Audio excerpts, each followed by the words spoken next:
పేరు చెప్పి గుంజురా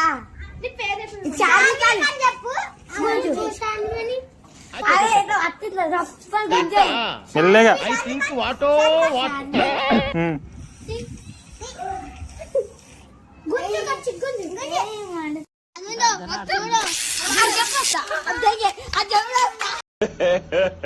ఇంకోసారి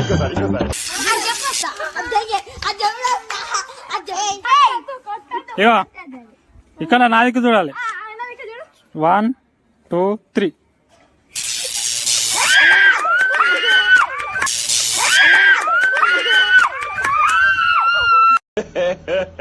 ఇంకోసారి ఇక్కడ నా దిక్కు చూడాలి 1 2 3 ఇగో ఇక్కడ నా దిక్కు చూడాలి 1 2 3